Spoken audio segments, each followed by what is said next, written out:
And here we are. So, as I've always said, we're not really, I think, going to know what the full impacts of Brexit really are on us until at least we see some proper economic analysis of the Brexit deal. So far, we haven't had those released yet. The government themselves have been very, very hesitant to actually release those. The only one we've had was a very, very brief look, and that was by um, a firm called MJ Morgan, I think it was, they were called, and they released one. And again, the outlook was not good. So when we look at how is this going to affect very specific areas, that could really vary wildly. But we've already seen other impact assessments based on, shall we say, different deals, but there was one common denominator among them all. And that just is that the Yorkshire completely, and I mean completely, gets the shaft when it comes to any form of Brexit booze. And this is why I think things like the Yorkshire bylines, really important, good place. In fact, the entire bylines network, really good, because it gives you good digital local journalism. And I think in this day and age, local journalism is probably needed even more than it is before, because this is where you're going to see, Brexit impacts being reported. The Yorkshire Post has been, I think, the only newspaper to actually really report what's been happening to Brexit. Especially in Yorkshire, it's been the only newspaper, at least that I know of, that has done it. So, before we jump into the article, please do remember to hit the like and share button. And of course, down below, there are links to my Patreon page and a one-off donation link. And thank you to all those people who do support me that way. So, on with this. And the title is Brexit Yorkshire. Strangely mixed reactions to the first few weeks. The first 6 weeks of 2021, as the UK industry orientates itself to the new post-Brexit arrangements for EU trade, has seen curiously mixed results for Yorkshire residents and businesses. Not residents. The regional press has carried numerous reports about local companies involved in European trade suffering under a mountain of new red tape and technical barriers, with mounting concerns that many businesses will just abandon international trade in the face of increased bureaucracy and administration caused by Brexit. Many Yorkshire businesses seem to be reporting varying degrees of difficulties, with so far just a single Brexit supporting chief executive of a chemical intermediaries exporter claiming that there have been no issues and, surprisingly, not even any extra costs after Brexit. More on this below.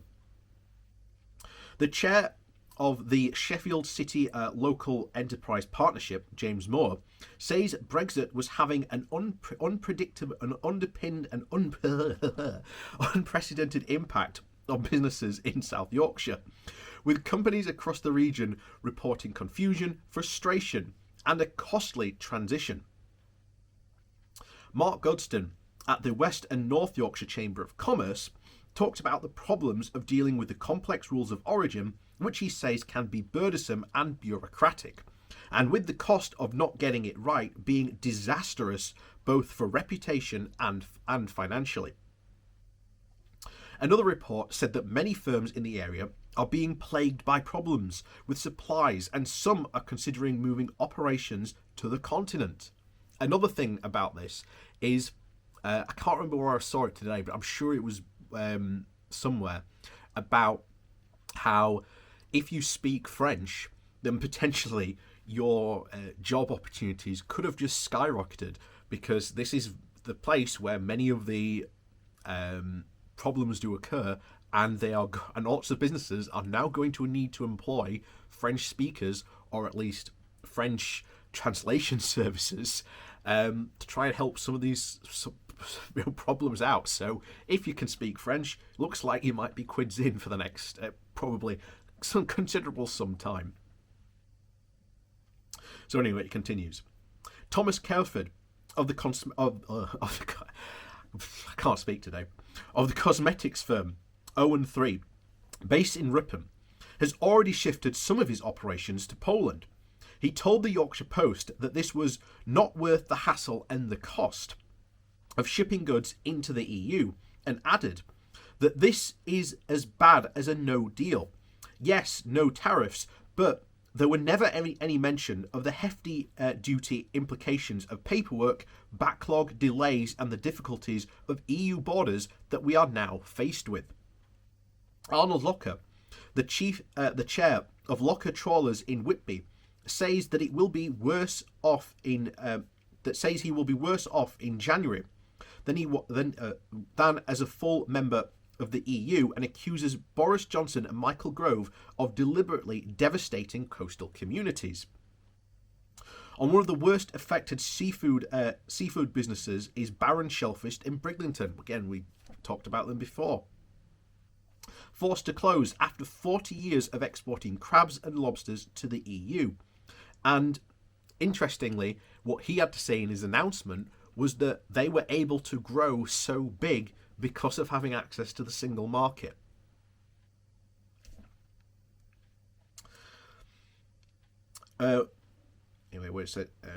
Leader of the East Riding Council, Richard Burton, said it was very concerning that this business had to be closed down because of issues surrounding Brexit. In Felixkirk, I think that's how you say it, in North Yorkshire, Emma Blundell, the managing director of the specialist horse breeders Mount St John, described the amount of paperwork now required to export live animals to the EU as insane. She has so far been unable to send valuable horses to Spain, despite inquiring with transport firms every week. Nix Buxton, the director at Buxton Special Alloys in Rotherham, said they had already lost 3 European customers because the products were delayed by 10 days by customs. He described the country as a complete shambles. The managing director of Mollard Cox Engineering nearby Chesterfield, and Chris Cox, told The Star in Sheffield that it's a complete disaster and the most ill-prepared situation I've ever come across. They only had 4 years to prepare, and it's a total embarrassment. It will cause job losses and have a detrimental impact on our ability to export. Among these tales of Brexit woe, there is one bright spot, and it seems to be the RGI Group from Sheffield, a manufacturer and distributor of chemical intermediaries, and according to their website, Chief Executive and Brexit supporter Graham Royal claims his company ships and receives lorries from Europe literally every day, and they have had zero issues. Royal said he spent 2 years getting ready, and since the 1st of January, every shipment has been on time with no delays or no added cost. And GRI seems to have mysteriously escaped the additional costs seen by others making customs and safety security declarations for goods shipped to the EU, or rising freight costs. Mr. Royal, who appears to have a dazzling array of at least a dozen companies, some apparently with no employees, told The Star he voted for Brexit because he believes the UK will, quote, flourish outside of the intra-bureaucracy and the political wrangling of the EU. This is indeed puzzling because 25 business leaders from the chemical industry, including the Chemical Industries Association, have all signed a strongly worded letter to the government ministers seen by the Financial Times, which they said remained extremely concerned about the current plans for a new $1 billion system of chemicals regulation that it would hit the UK industry hard across a range of manufacturing sectors. The letter says, perversely, this cost to industry for compliance for one jurisdiction will be doubled by about 500 million, and UK companies have already spent the past decade in compliance with the EU and its reach and is now 27 markets. The signatories to the letter include large international businesses and chemical industry trade associations. It warns that UK REACH, that's the Registration, Evaluation, Authorisation, Restriction of Chemicals database, long acronym, is the equivalent of the EU REACH system, could lead to potential additional and repetitive animal testing. It could also become uneconomic and to register some lower quality substances in the UK. All in all, this will hit the UK industry hard across a range of manufacturing sectors, reduce the competitiveness of UK manufacturing, and lead to a loss of inward investment, as companies look outside the UK for the manufacturing hubs for Europe, the letter said. So, one guy who is a Brexit supporter saying, no problems, no problems. But I guarantee you he is. So, as a manufacturer of chemicals, GRI are seemingly unperturbed at the cost of this duplication of the EU chemical compound database that others in the industry complain about, and Mr. Royal has claimed his EU business is, quote, fully secure, and he looks forward to, quote, the global trade deals that will come to the unshackled UK. One GRI company, I Love Cosmetics lid, exports to around 40 countries, although in its latest accounts up to December 2019, it claims to have no employees. Puzzlingly, if the European single market offered no benefits to the GRI and raising considerable non-tariff barriers through the, quote, thin EU-UK trade deals has no added cost, it is difficult to see what advantage there can be in any future global trade deals for GRI in reducing barriers to trade. No doubt others will be desperate to learn from Graham Royal's secret. Perhaps it's all down to belief. And it is completely. And you are going to see this, especially, I think, from other, shall we say, pro-Brexit business leaders who are going to be adamant that there's no problems with Brexit. It's all fine. And the thing is, for him saying that he had, 2 years to prepare? Prepare for what, exactly? Businesses only really got notice literally on Christmas Eve that there was going to be a Brexit deal and that those were the rules that they now had to follow. So what exactly was he planning for? Again, makes no sense. And especially where you have all these leaders and even the regulatory body saying all this new stuff is going to cause so much problems for us. Again, even some true believers are going to be dogmatic to the end, it seems.